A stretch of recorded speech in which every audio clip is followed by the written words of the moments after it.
Sama ini temboknya kasar ya Mbak, ini kenapa nih pilih materialnya kayak kamprot gini ya? Iya, ini tuh dari cat tekstur gitu, tapi menyerupai seperti kayak kamprot halus gitu. Jadi kan awalnya ini tuh sering banget ini Kak retakan. Jadi sebelum kita pindah tuh retak-retak rambut, udah gitu karena dia bentangannya luas jadi semakin kelihatan tuh bergelombang, dia nggak rata gitu lah pokoknya.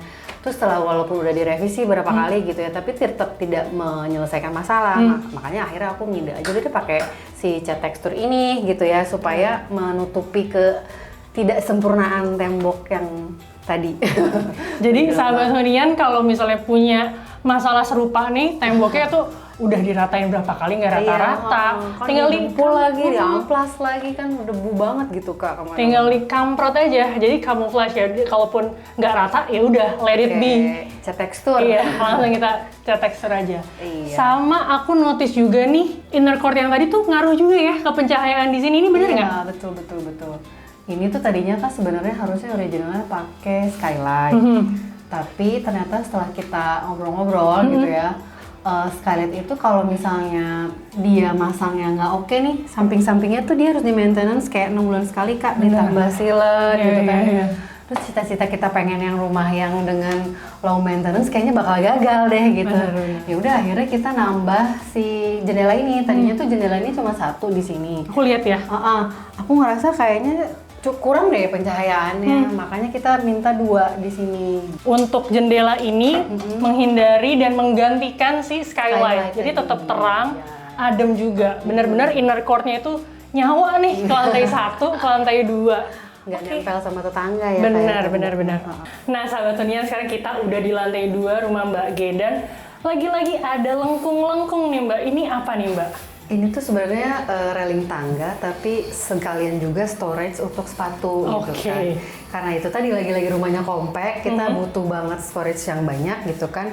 Akhirnya dikasih ide ini deh gitu ya, pengganti railingnya sekaligus storage, terus supaya aman ya naik turun gitu ya. Kalau misalnya ininya tajam kan nggak enak gitu Kak, berat gitu ya.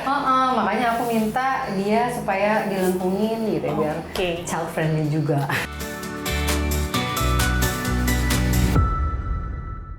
Oh, ini master bedroomnya. Iya. Terang banget ya. Ini benar-benar kayak di semua sisi terang. Dan ini ada jendela lengkung yang tadi Kak, yang di fasad ya. Ini jendela lengkung di fasad. Sama ini apa nih Mbak? Aku mau ini bisa dibuka atau gimana? Walaupun kecil tapi pengen punya balkon kayak orang-orang. Jadi ini bisa dibuka tuh. Kecil aja sih, mini kayaknya cuma 1 meter, 1x2 sih kalau nggak salah ya. Tapi sangatlah berguna buat sirkulasi udara ya. Buat bukaan lumayan. Nah ini kalau ruangan master bedroom ini ukurannya berapa sih nih Mbak? Ini kalau nggak salah 3,8 kali 4, 3,8. Oke, masih sampai atasnya pun lengkung ya.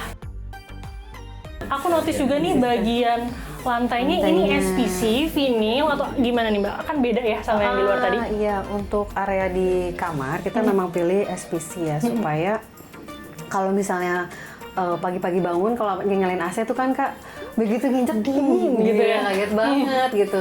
Kebetulan anak aku juga ada alergi kan, jadi dia tuh kalau dingin langsung bersin gitu bersin. kan. Makanya dikasih SPC ini supaya lebih meredam dingin tadi itu gitu kan. Sama tadi udah, aku bingung nih, kamar mandinya di sebelah mana ya Mbak? Di sebelah situ. Di belakang pintu kamuflase itu. Boleh ditunjukin nggak Mbak di sebelah mana sih? Ntar aku takut salah dorong pintu nih. Nah, kamar mandinya di sini Kak. Bener-bener camouflage ya, nggak kelihatan, seamless semuanya.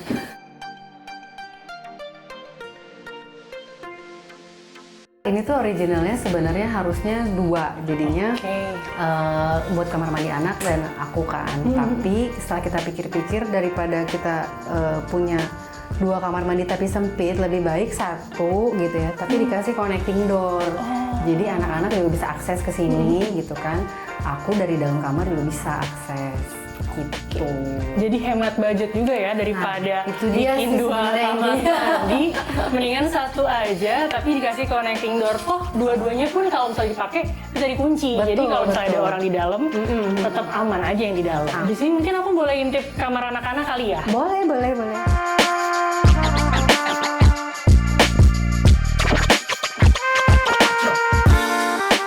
Kamar anak aku yang pertama, Kak. Oke, ukurannya berapa nih? Compact banget, cuma 2,1 kali 2,9. Compact tapi terang. Iya. Lagi-lagi si inner cord itu ya berjasa buat sirkulasi udara yang di kamar. Ini emang sengaja nih dibikin. Nah, iya aku kan jadi karena kamarnya memang dia compact kan. Jadi apalagi anak cewek kan banyak ya perintilannya ya, barang-barangnya. Jadi aku custom dipan yang emang ini tuh bisa, jadi di sininya laci, nah di sininya ini juga ada lagi storage lagi gitu. Jadi dia bisa naruh-naruh barang sekaligus baju-baju yang memang jarang kepake di sini.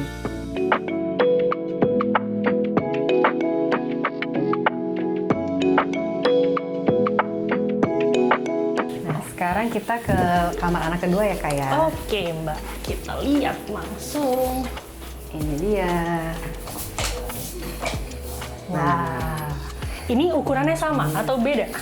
Sebenarnya sih di original gambarnya tuh sama, tapi pas kita utuh tuh ada apa ya? Kelebihan sedikit. 10 cm gitu, dan ternyata 10 cm itu juga matters banget ya.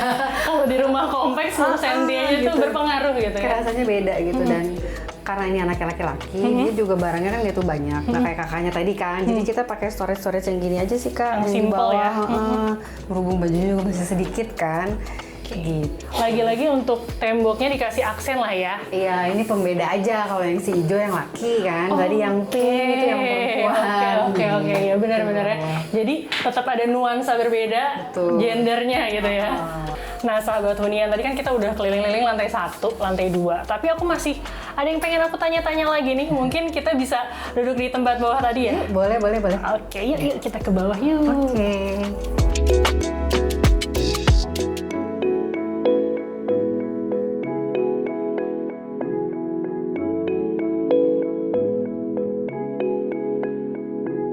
Pertanyaan yang paling ditunggu-tunggu sama sahabat hunian, berapa sih jumlah buat renovasi ini? Sama aku tadi lupa deh, ini tuh bangunan existing ya? Bangunannya jadi tadinya apa ngancurin total? Iya, jadi ini rumah lama sebenarnya karena kan komplek lama ya, sama kayak di kanan kiri. Tapi untuk mendapatkan hasil yang maksimal, disaranin kayaknya harus dirubuhin ulang gitu ya untuk bikin pondasi dan segala supaya apa ya layoutnya lebih leluasa. Iya, kayak gitu. Untuk budget tadi ya Kak ya, itu tuh sekitar 5 juta per meter persegi. 5 juta per meter persegi untuk 84. Ya, itu hitung aja ya. Nah, Mbak G, makasih banget nih aku udah boleh keliling-keliling, tanya-tanya detail, dan pasti sahabat hunian juga suka banget nih buat dapat inspirasi di rumah yang compact ini, tapi komplit banget. Nantikan terus episode selanjutnya di Rumah Punya Cerita. Saya Kania, pamit. Makasih banyak ya Mbak, kita boleh kesini.